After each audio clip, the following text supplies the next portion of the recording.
Hi, I'm Tony, and 11 years ago I left the UK to travel around the world. I spent the first 2 years travelling around Europe and down through Africa on my motorbike. Then I spent a year in Australia before heading into Southeast Asia with my bicycle. Now that the coronavirus restrictions have calmed down, I'm travelling around South America. Hi guys, welcome back to my vlogging series, Bikepacking through South America.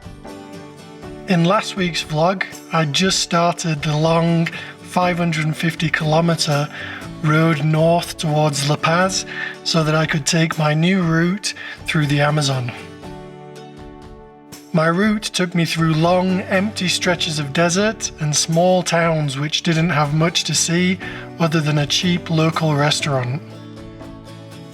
It gave me a good opportunity to practice my Spanish, which is very rusty. I hadn't done much riding for a month or so, so these long days on the bike were a real struggle at times. But even though the road was long and usually empty, there were some stretches that were really beautiful. I am so tired, but just look at this scenery. To the right,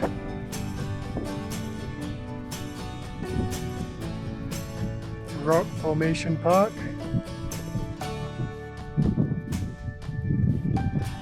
And over to the left, maybe you can see all the llamas.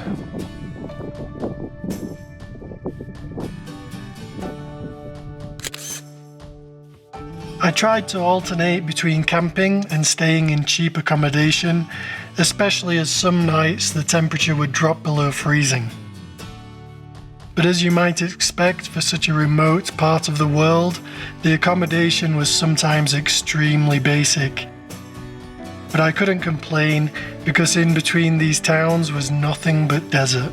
Hey guys, check out how remote and desolate this road is.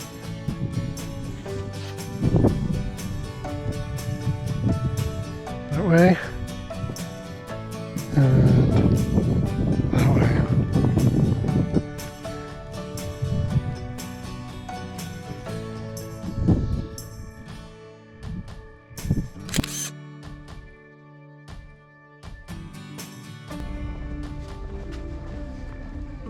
The food in Bolivia isn't super tasty, but you can get pretty big portions quite cheap. I was getting a meal for around 12 Bolivianos, which is around £1.50 or $1.75. I tend to eat picante de pollo, which is a chicken dish. Most meals here are served with rice, pasta and potatoes, so plenty of carbs.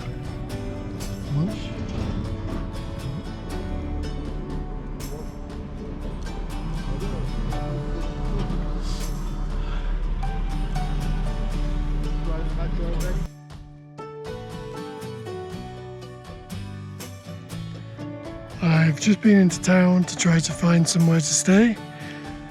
The hotel was really expensive and rubbish, so I wasn't going to pay.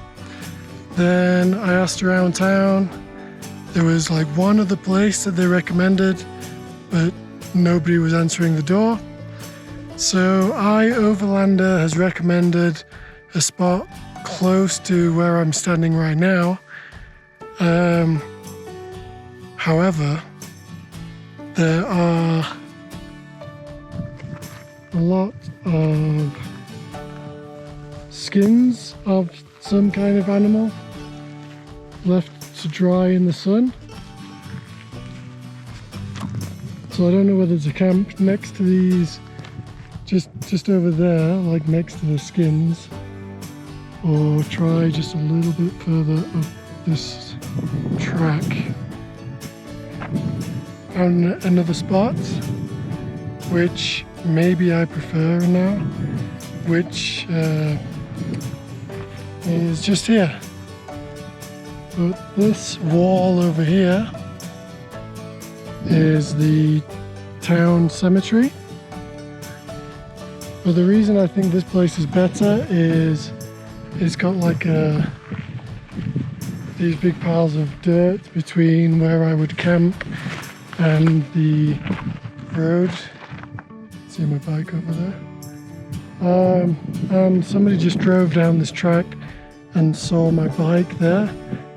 So if I camp just next to the road, I don't know if that's really the safest thing to do.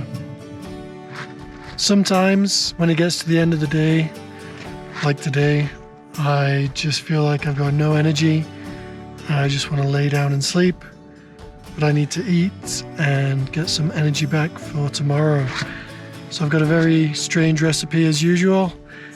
I'm going to have a tin of sardines with some lentils, red beans, pasta sauce and spaghetti all mixed together. Should have plenty of energy in it, and hopefully it shouldn't taste too bad.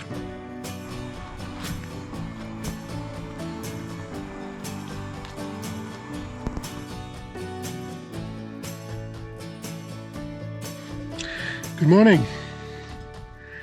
Slept quite well last night. Woke up several times, but wasn't too cold. Now let's just take a look at the place that I'm in.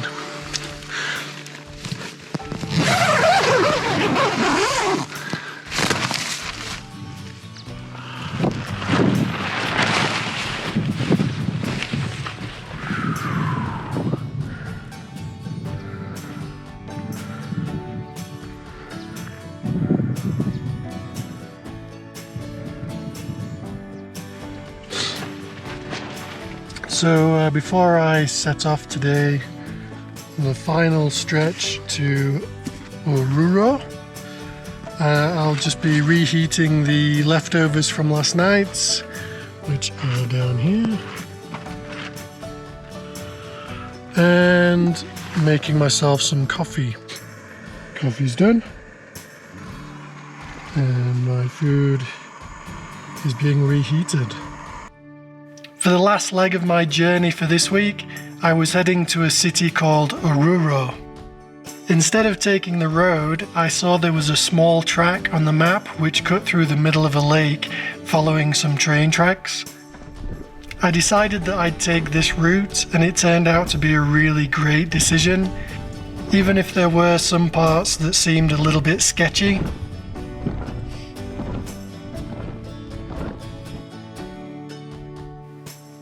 After taking the dirt road through some desert areas and crossing a couple of train bridges, the road got to the lake and I found myself surrounded by flamingos.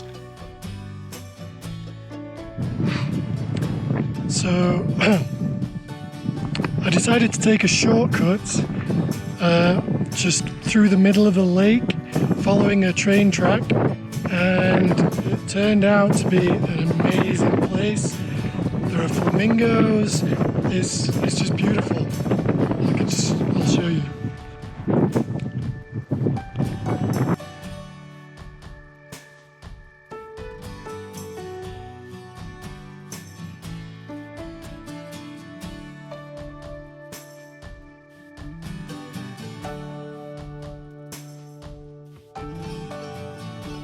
After enjoying some time at the lake, the road into town was a mix of bad road and really bad road.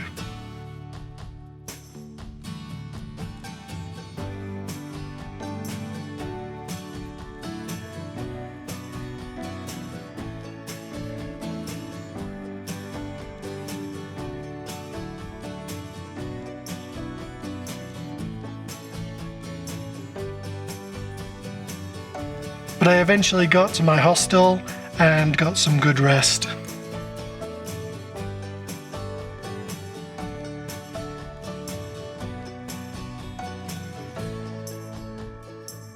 Thank you so much for joining me on my trip so far. Please like, share and subscribe to stay up to date with my progress as I continue to bike pack north through Bolivia and into the Amazon.